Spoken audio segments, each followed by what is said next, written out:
Hello, investors, and welcome back. I want to talk about SNDL. And if you've never seen one of my videos before, there's a few things you can't say when you're covering this topic. So if it gets a little weird, if you think my shirt color is weird, it might be a little weird hanging there. We're going to cover this now. I will tell you up front, this is not a buy at this range. I talked about this before. This was a buy under 65. And we're going to take a look at why the price went up because I was expecting some run up. You know, I like to tell you about these stocks when they reach their low levels and get in, buy low, sell high. That's what this channel is about. If you'd like to join us, we'd love to have you. So there was some news that came out potentially that is causing this to have an impact. So the flower business is still getting some, anytime they try and fit this legislation into anything at all, they're trying to sneak bits and pieces of it. It doesn't matter that Sundial doesn't have an emphasis in the United States. It's going to be a catalyst for this stock anyway. So volume has been low, as you could see from the last week. This is when they did the acquisition announcement, which hasn't taken place yet, which is still a catalyst coming up in Q4. I think they'll close it by the end of this year, but you can see 80 million is the target trade volume for this, and people have been hesitant by the fear. That's what I believe. Now, even if you want to trade this, if you want to swing trade this at 80 cents, hey, go on about your business, do what you got to do. I think that's a great play. As long as you're making money, I have no problem with you. Now, you can see this volume took off today, over 100 million. So we might start seeing sustainable volume growth. Now, I just want to take just a minute to give a big shout out to everyone that keeps me notified about plays that are low. I want y'all to join the channel. If you want to know about stocks, or you want to tell me about stocks, or you want to be in a community that talks about stocks when they're low, not Stokes, but stocks, then this is why I've got this one pulled up. Somebody told me about this when this was in the $7 range, and since then, I really didn't have a good way of getting the information out. So I've started Discord. You can find that in the description below, and you can see it on the channel tab, and the community tab right here.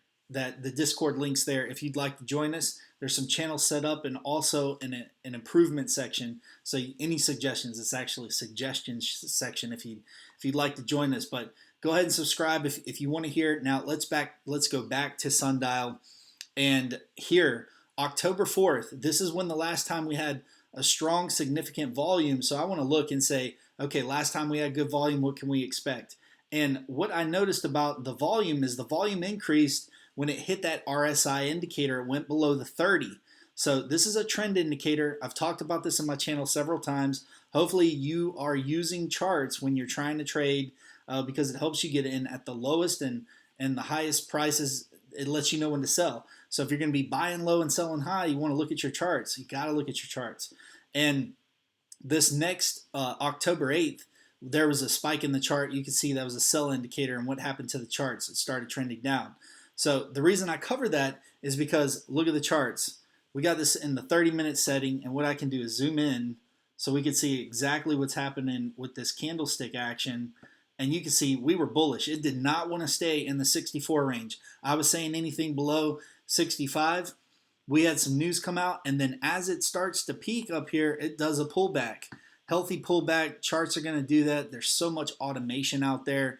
And also, I also like to look at, and if you haven't gotten this set up, I try and show you everything on this channel that you could use for free. So the reason that I click back and forth between those charts is because you don't have to pay for anything if you want to do this. All it takes is just a little bit more time. So in here, this is the Bollinger Band, and you can see this median range here. It is outside of that clouded 2 standard deviations up. So it's going to be doing a pullback. You're seeing some selling there. Good green candlestick action, very healthy, very bullish signal here. But this is where you should be buying. So, and this is what might be concerning people out there is, look, we can't even get an analyst price target of over $1. So we're going to have non-compliance. They're going to do a reverse stock split. This is going to be a hot mess. I'm not going to touch it. And there's nothing wrong with having that mindset. And yes, that could be a possibility. But I think you should give this the opportunity to see what happens leading up to this earnings. And that's why I talked about it at the 64 cent range. It's easy for somebody that has a 50-cent cost average to talk about buying a stock. I'm telling you in this video, don't buy it. So you could go through the investor presentation. This might be your first time watching this video. And through here, you can see this is a much different business. And, you know, they've got two pillars, where they've got flour and liquor, and they've got the investment operation stream. And if you look at the investment operation stream and this Motley Fools, I like David. David's an analyst. He's covered this several times. David breaks it down right here and reminds us that they have changed their investment side of the business, of where they're paying on a monthly basis. They increased the percentage. I think it's at 15% now. It was 9% previously, and they have to pay on a monthly basis. So how are we getting cash flow back into the business? That's been the big problem. And you want to look at everything in the sector. You want to check out the news and find out why this is running up, so that way you could say, okay, this isn't going to last, or this is something that helps me believe in the company. You want to check out their Twitter page, and you want to look at other competitors in that same industry. You can use FinViz to go to the sector and the industry to say, all right, look, this volume's looking good. I am happy to see that the volume's back. Last 3 months, it's not the complete 3 months. This is not the number for Q3, but if we're anywhere close to Canadian, there's an 80 cents to a dollar, 82 cents, whatever it is, conversion rate. 161 million for the Spirit Leaf brand. If we're anywhere close to that, and analysts are expecting, somewhere in the, I don't know, 15, $20 million range, then 160 million upwards, over 100 million. I mean, I would take that.